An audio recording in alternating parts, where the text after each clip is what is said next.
pas de doute à la fois sur les valeurs que j'ai été amené et que je porte aujourd'hui. Et ces valeurs, je les mets au service de cette campagne conduite par Corinne, et de cette campagne qui, pour moi, est l'occasion d'offrir à Orléans une alternative après 13 ans de gestion de cette majorité municipale. Il y a quelque chose de pire que d'avoir de mauvaises idées. C'est d'avoir des idées toutes faites. Et à entendre certains, vous savez, il faut être modeste dans la vie politique, à entendre certains, eh bien voilà, l'élection municipale, bon, voilà, certains disent que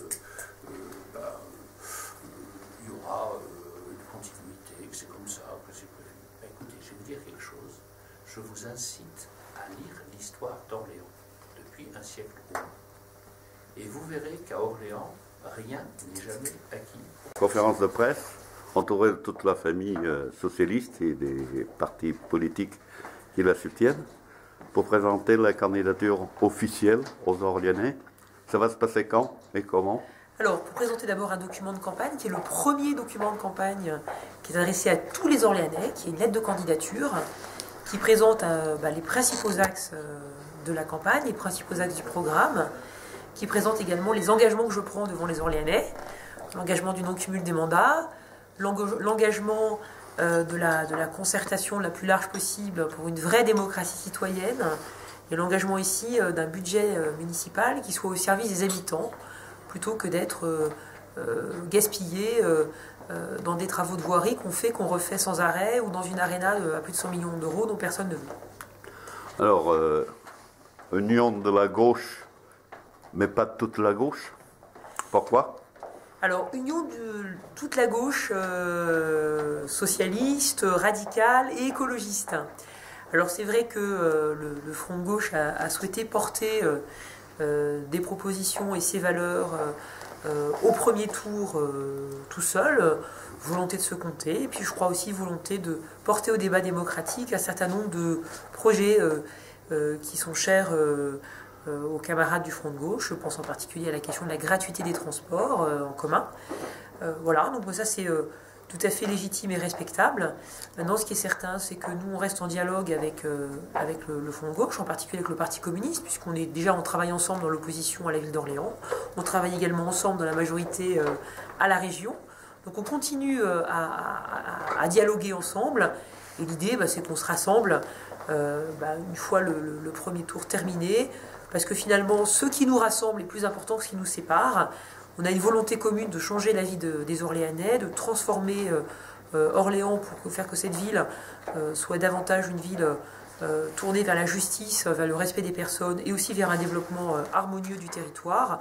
Donc je suis convaincue que ces valeurs et ces projets communs vont nous permettre de travailler ensemble dès la fin du premier tour. Après 13 années de pouvoir de la droite, disons entre guillemets dure à Orléans, le projet de la gauche pour les prochaines municipales, c'est une ouverture vers les citoyens de la ville. Tout à fait. Et aussi un dialogue. Comment cela va se passer? D'abord, c'est une attention aux personnes. Je crois que ce qui a sans doute manqué le plus depuis 12 ans, c'est l'attention aux personnes, l'attention aux êtres humains qui composent cette ville. On s'est beaucoup occupé des pierres, on a beaucoup refait les pavés. On s'est peu préoccupé des besoins des personnes, des besoins des familles, des besoins des personnes isolées.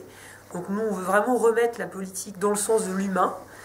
Ça, c'est un premier élément. Et puis on a aussi le souci du dialogue, de l'écoute. Hein, parce qu'on pense qu'aujourd'hui, un projet politique doit être un projet partagé, porté le plus largement possible.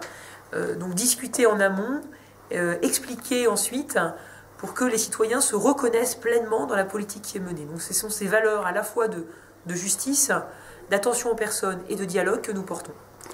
Si on pourrait dire d'ailleurs que au sein de la majorité municipale actuelle, le dialogue ne passe pas entre les deux têtes, entre Grouard et Monsieur le Mignon. Oui. Alors, c'est mauvais pour la ville, pour les citoyens? C'est très mauvais pour la ville, d'autant que cet isolement d'Orléans, ces difficultés relationnelles vont bien au-delà de l'agglomération. Le maire d'Orléans ne s'entend pas avec le président de l'agglomération. Le maire d'Orléans ne s'entend pas avec le président du conseil général. Le maire d'Orléans a beaucoup de mal également à s'entendre avec la région. Je dirais qu'un trait commun du maire d'Orléans, c'est qu'il ne s'entend pas avec les autres.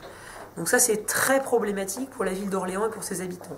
Une capitale régionale ne peut pas fonctionner toute seule, séparée de son territoire, séparée de ses partenaires naturels. Elle doit au contraire travailler au rassemblement, elle doit fédérer les énergies, elle doit permettre aux gens de travailler ensemble.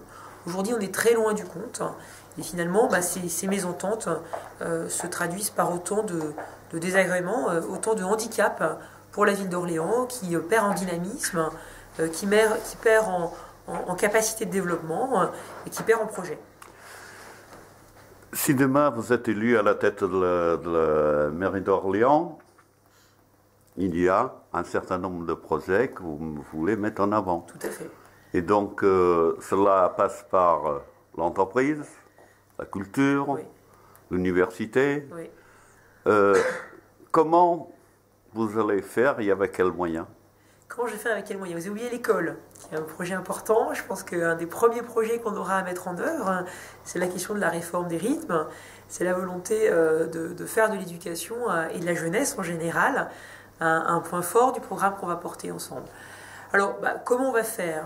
Je dirais que dans les différents secteurs qui ont été évoqués, c'est toujours la même chose. C'est-à-dire qu'on ne peut pas décider tout seul et imposer aux autres. Bon, je vais prendre l'exemple de l'entreprise. C'est un bon exemple. La question de l'entreprise est la question du développement d'Orléans.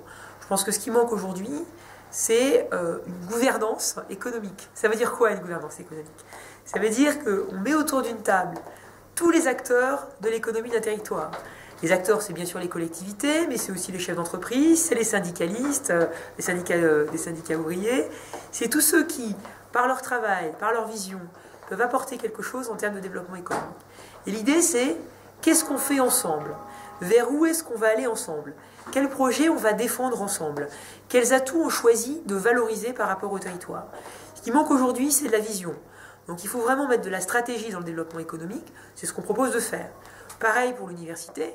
On ne peut pas décider de manière unilatérale d'installer l'université en centre-ville sans consulter ne serait-ce que les intervenants au sein de l'université, c'est-à-dire les personnels, les enseignants, aussi, pourquoi pas, les étudiants, et leur imposer finalement un projet qu'ils n'auraient pas discuté, qu'ils n'auraient pas choisi. Donc c'est la même chose, c'est-à-dire que nous on souhaite être moteur, on est volontariste parce qu'on considère que l'avenir d'Orléans se pense aussi en termes de recherche, en termes d'enseignement supérieur, c'est même indispensable à cette ville.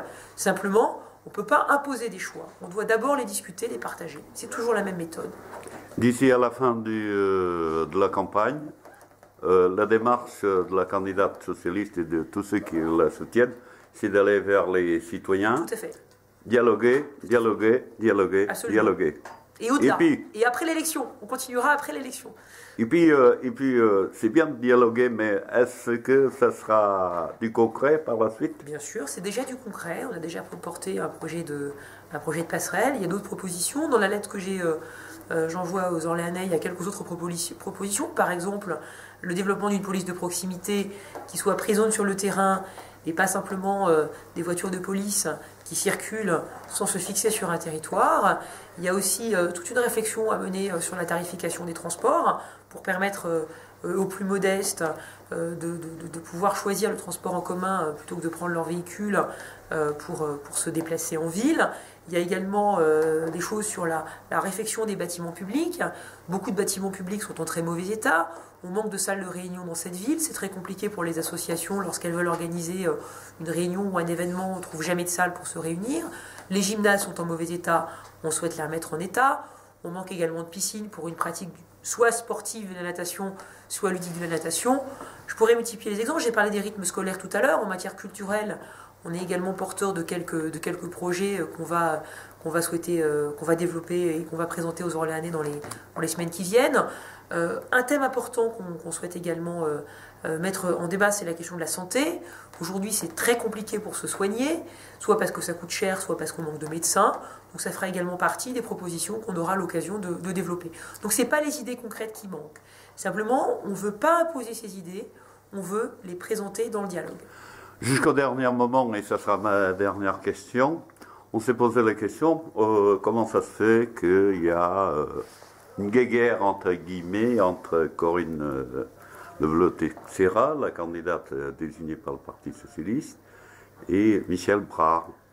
Alors apparemment, les choses sont apaisées. Bien sûr, les choses sont apaisées. Comme j'ai eu l'occasion de le dire, quand on est candidat à une élection, on met dans cette candidature beaucoup de soi-même. Pour ce qui concerne Michel, l'histoire qu'il porte est aussi une histoire douloureuse, puisque c'est celle de sa victoire sur le handicap.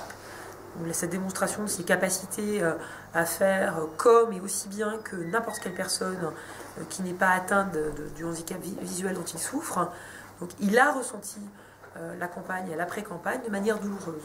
Donc ça faisait partie des points qu'il devait lui surmonter et des difficultés qu'il avait sur lesquelles il devait travailler.